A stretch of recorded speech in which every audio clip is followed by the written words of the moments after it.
আমি একবার জিনাদের এক মাহফিলে একজন সেখানকার স্থানীয় জনপ্রতিনিধি ছিলেন।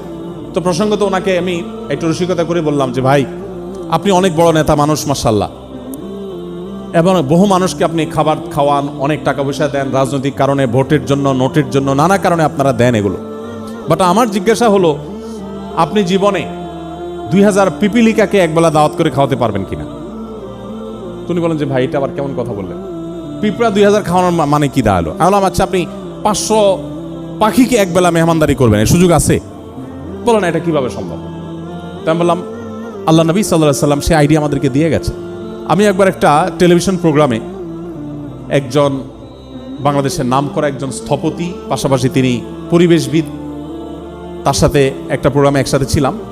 তো আমার পালা যখন আসলো, আমি পরিবেশ নিয়ে কিছু কথা বলার যখন সুযোগ আসলো, আমি পরিবেশ সম্পর্কে কয়েকটা হাদিস শোনালাম। আমার বক্তব্য শেষ করার পর অনুষ্ঠানের ফাঁকে সে ভদ্রলোক, সে স্থপতি এবং পরিবেশবিদ, তিনি আমাকে বললেন, হুজুর আমি তো মুসলমান, খুব প্র্যাকটিসিং, 5 ওয়াক্ত নামাজ কালাম পড়ি, কিন্তু আমি জীবনে এগুলো শুনি নাই। পরিবেশ সম্পর্কে আমার নবী এই সমস্ত কথা বলে গেছেন।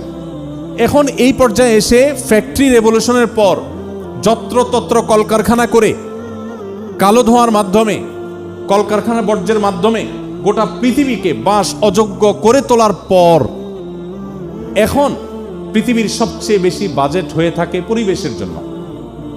গোটা বিশ্বের সব দেশগুলো এখন পরিবেশের জন্য সবচেয়ে বেশি বাজেট দিচ্ছে এবং পরিবেশ নিয়ে সবচেয়ে বেশি তারা কনসার্ন। কিন্তু আপনি চিন্তা করুন তো, ফ্যাক্টরি রেভলিউশন হয়েছে কতদিন হয়েছে? বেশি দিন আগের কথা না। পৃথিবীতে যখন এই কলকারখানা হয় নাই, যখন এগুলোর বর্জ্য, তারপরে ধোঁয়া, কালো ধোঁয়া এবং নানাবিধ কারণে পৃথিবীর পরিবেশ যখন নষ্ট হয়নি, সেই পৃথিবীতে 1450 বছর আগের পৃথিবীতে বৃক্ষরোপণ করার গুরুত্ব বর্ণনা করার কি প্রয়োজন ছিল? অবাক করা ব্যাপার না?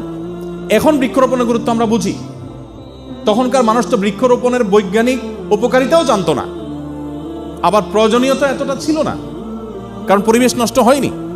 সেই পৃথিবীতে তিনি বৃক্ষরোপণ সম্পর্কে যে সমস্ত কথা বলে গেছেন, এখনকার পরিবেশবিদদের জন্মেরও শত সহস্র বছর আগে তিনি যা বলে গেছেন, এখনো পরিবেশবিদরা সেগুলো কল্পনা করতে পারে না। তিনি বলে গেছেন, কারোর হাতে যদি কোনো গাছের চারা থাকে, তিনি রোপণ করতে যাচ্ছেন, আর প্রতিমধ্যে তিনি যদি দেখেন যে ইসরাফিল, যিনি সিংহা ফুৎকার দিয়ে গোটা সৃষ্টি জগৎ ধ্বংসের দায়িত্বে নিয়োজিত, তিনি সে দায়িত্ব পালন করার জন্য প্রস্তুতি নিচ্ছেন, অর্থাৎ আল্লাহর নির্দেশে সুইচ টিপ দিবেন এবং গোটা সৃষ্টি জগৎ ধ্বংস হয়ে যাবে, সে সুইচ টিপ দেওয়া বা সিংহা ফুৎকার দেওয়ার জন্য তিনি